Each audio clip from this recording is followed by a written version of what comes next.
The Occoquan Radio Podcast is a private production and is not affiliated with the town of Occoquan. Opinions expressed on the podcast are solely those of its host and guests. Hello, everyone, and welcome to the June 22nd, 2025 episode of the Occoquan Radio Podcast. I'm your host, Ernie Porta, bringing you 10 to 15 minutes of irregular, unscheduled updates on things Occoquan and beyond. This episode will discuss the recent town council meeting, the anniversary of Hurricane Agnes and a common myth about it, and close by reviewing upcoming activities in town. Make sure you don't miss an episode by searching for us on the podcasting app of your choice and hitting the subscribe button. Thank you for listening, and I hope you enjoy this episode of the Occoquan Radio Podcast. Among various items at its meeting on June 17th, the Occoquan Town Council approved lease agreements for our public safety vehicles, readopted as required annually its remote participation policy, and renewed the town's contract with Visit Occoquan. Visit Occoquan, as hopefully many of you know, is a 501c3 nonprofit in town that promotes Occoquan through tourism, marketing, and economic development initiatives. It's run by a volunteer board and has done a fantastic job in collaborating with the town. Before renewing their contract, the town reviewed a report from Visit Occoquan from the past year, which I encourage everyone to take a look at. In fact, I encourage everyone who wants to have a better understanding of goings-on in town to also review the administrative report that is a regular part of the agenda for the first council meeting of every month. The administrative report is an outstanding and exceptionally informative document produced by the town staff that contains information such as strategic framework initiative updates, capital and maintenance project updates, development issues, outstanding tax and regulatory issues, engineering and zoning reviews and enforcement, public safety activity, property maintenance reports, public works highlights, and community events. There is no single better source for such comprehensive information on town activities, and it is readily accessible in the online agenda packets for town council meetings. At its last meeting, the town council also selected a new name for the island adjacent to the Route 123 bridge that emerged from the remains of the old dike built in the late 19th century by the Army Corps of Engineers. 3 years ago, the town began a naming contest for the island that is conducted each year during the Spring Riverfest and Craft Show. Out of the names submitted by the public, the town council selects a name that will be used for the coming fiscal year. A sign with that name is placed on the island, and after a year's time is then given to the individuals whose name was selected. During the first year of the contest, the island was named Heron's Haven. This past year, the island was named Craighill Isle, which was a submission based on the name of the U.S. Army Corps of Engineers officer responsible for the building of the dike. At its June 17th meeting, the town council selected from the entrants the name Paddler's Point. Thank you to everyone who participated in this year's naming contest. The weekend during which we're recording is the anniversary of an important event in Occoquan's history, the devastation caused on June 21st and 22nd, 1972 by the remnants of Hurricane Agnes. And that is the subject of our history segment this episode. As the reports came in to Virginia's Civil Defense Headquarters near Richmond on June 21st, 1972, many locations in the state seemed to have weathered the worst of the storm. Waters had crested and were receding in multiple locations. Shelters were in place and providing housing, food, and clothing to those who had been displaced. Red Cross personnel were on alert and in contact with their local civil defense coordinators. Overall, for some anyway, the situation appeared to be well in hand, and the Richmond Times-Dispatch noted, quote, "By tonight, the Weather Service forecast cooler air from the west, coupled with the movement of the tropical depression offshore, will bring fair skies to Virginia once more." End quote. As the darkness deepened, however, and the longest day of the year came to a close, there were troubling reports out of northern Virginia. In Prince William County, things were not going well. The first information from Prince William County came to Civil Defense Headquarters a little after 7 p.m., with a report that floodwaters had broken a small dam near Bull Run Mountain, possibly resulting in one death. Unfortunately, this proved to be true, as authorities later identified the body of Lorenza Harris, 29, of Haymarket, who died when a small earthen-filled dam in the Jackson Hollow recreational area gave way. As areas in Manassas and Prince William flooded, The Prince William National Guard Armory in Manassas operated as a shelter, but the armory was not prepared for such use, and soon after the power went out, which with electric-powered pumps meant no water for drinking or sanitation. At 11:29 p.m., a request in Civil Defense Headquarters from Manassas requested bedding, food, and medical care. A minute later, the last report for June 21st arrived at the state's Civil Defense Headquarters. It simply but ominously stated that the town of Occoquan was evacuated into Manassas. Like many river valley communities tucked close between a hillside and a river, the town of Occoquan was vulnerable to flooding from multiple sources during periods of extended heavy rainfall. Tributary streams were one source of flooding, a problem some residents attributed to residential and commercial development in upland areas that now fed runoff to the streams, causing them to overflow their banks and effectively turn the town's streets into new, temporary tributaries as the floodwaters flowed rapidly downhill to the river. The river itself was also a source of flooding when heavy rains to the west or a tidal bore from an ocean storm caused it to overflow its banks, running parallel to the town's main street. Indeed, the rainfall from Agnes generated concern about both as torrents of water flowed through the streets from nearby hills and the level of the Occoquan River continued to rise. As conditions worsened, town residents heard a knock at their door that, when answered, revealed a firefighter telling them it was time to leave. Immediately, Occoquan was being evacuated. Ultimately, approximately 500 people from Occoquan and the surrounding area sheltered not in Manassas as originally recorded by Civil Defense Headquarters, but at the Botts Fire Station in nearby Woodbridge, where Salvation Army volunteers and the Ladies Auxiliary of the Occoquan Woodbridge Lorton Volunteer Fire Department registered them, set up bunks, and provided food, baby's milk, and games donated by local businesses, civic associations, and the U.S. Army and Marine Corps. As one assistant fire chief reportedly remarked, although not planned that way, the fire station, quote, had become the disaster headquarters for eastern Prince William County, end quote.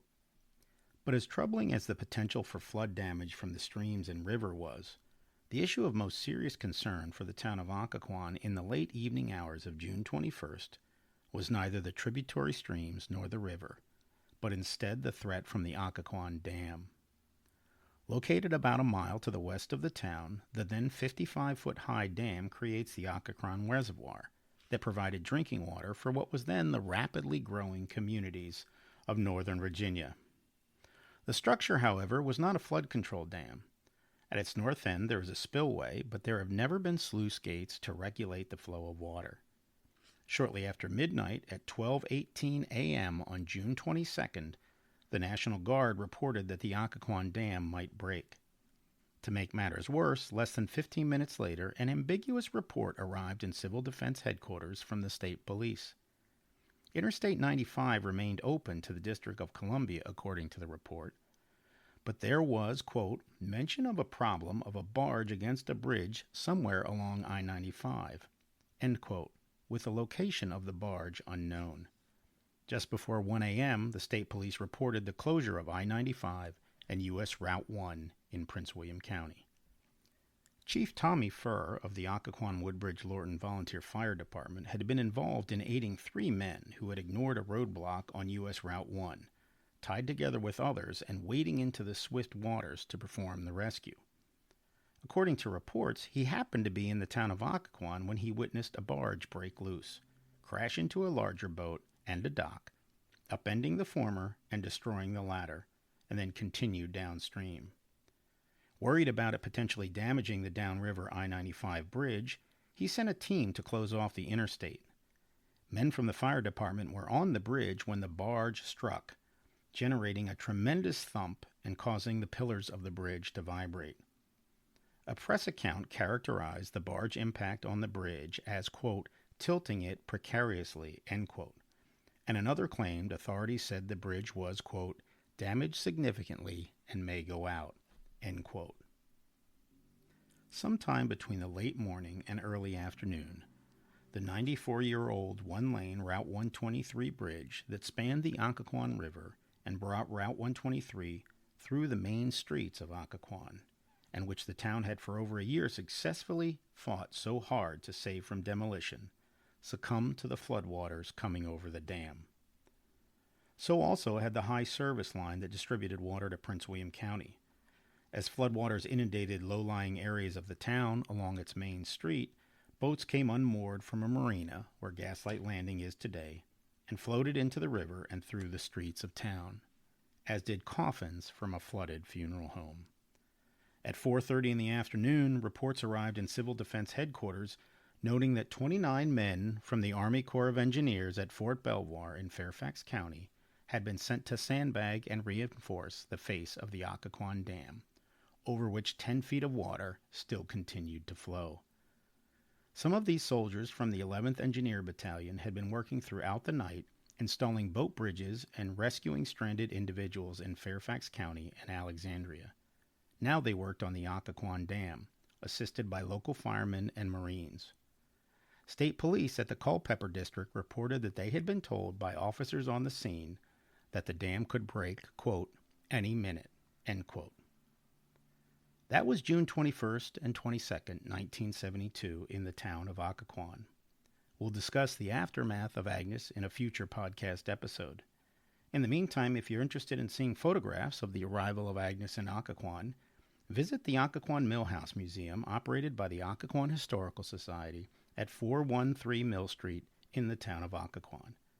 For more information on the museum, check out the site of the Historical Society at www.occoquanhistoricalsociety.org.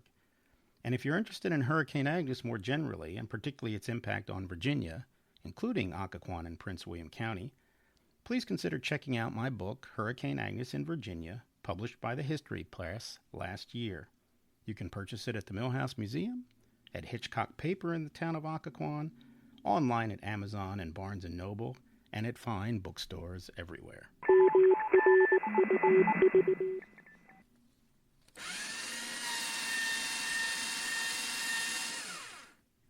That's the intro sound for our Rumor Mill Shredder segment. This is where we pay homage to the fact that while for much of its history Occoquan was a prosperous mill town, the only mill in operation today is the Rumor Mill. Here we take on urban legends, myths, rumors, or other similar topics that need straightening out. This episode will discuss a common misunderstanding about Hurricane Agnes. In its aftermath, Agnes was declared by a number of government officials to be, quote, the greatest natural disaster of all time, end quote. The full phrase was, quote, the greatest natural disaster of all time in dollar terms, end quote. And that was certainly true for the time, though it has since been surpassed. But despite the devastation it caused, in terms of its strength as a hurricane, Agnes was quite weak, what we would characterize today as a Category 1 storm.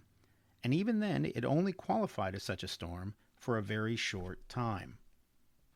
Agnes became a hurricane on June 18th while still in the Gulf of Mexico, achieving sustained winds of approximately 85 miles per hour.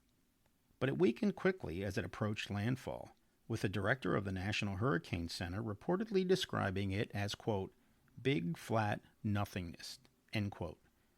When it finally came ashore near Cape San Blas in the Florida Panhandle on the afternoon of June 19th, Fort Walton Beach and Panama City Beach escaped significant damage, with the mayor of the latter reportedly grumbling, quote, we've had worse storms in winter, end quote. By the time it reached Georgia, where it was characterized as, quote, a lifesaver, end quote, bringing welcome drought-ending rains, Agnes was just a modest tropical depression. Agnes simply never achieved the sustained wind speeds we so often associate with major hurricanes. Other unusual factors, however, made Agnes particularly destructive. One of these was the storm's incredibly large circulation envelope, which at times extended some 1,000 nautical miles in diameter. This contained an enormous amount of moisture that fell often on already saturated ground. Two other weather systems also contributed to making Agnes so devastating. But again, it was the moisture the system carried and dropped, not hurricane-strength winds, that caused the damage. Now for upcoming events in town. From 4 to 6 p.m. on Friday, June 27th, Leaf and Petal will offer a flight of teas. On June 28th at 11:30 a.m., Madigan's Waterfront Restaurant will host a Pride Month drag show. And on Sunday, June 29th at 2, join us for a ribbon cutting for the opening of a new gallery, the Laura Jones Art Gallery at 125 Mill Street. Last, I want to take a moment to congratulate the winners of Trivia Night in Rivermill Park last Friday, Mount Crushmore. Team Mount Crushmore was a dominant team in the first years of Trivia Night, but had not won the top spot in a while. Last Friday, in the Great Brain Bake-Off, they returned to form. Thank you to all 33 teams who participated. Our next Trivia Night is scheduled for July 25th. For more information on these and other activities in Occoquan, go to www.visitoccoquanva.com/events. Again, that's www.visitoccoquanva.com/events. That brings us to the end of this episode of the Occoquan Radio Podcast. Make sure you don't miss an episode by searching for us on the podcasting app of your choice and hitting the subscribe button. I'm your host, Ernie Porta. Thank you for listening.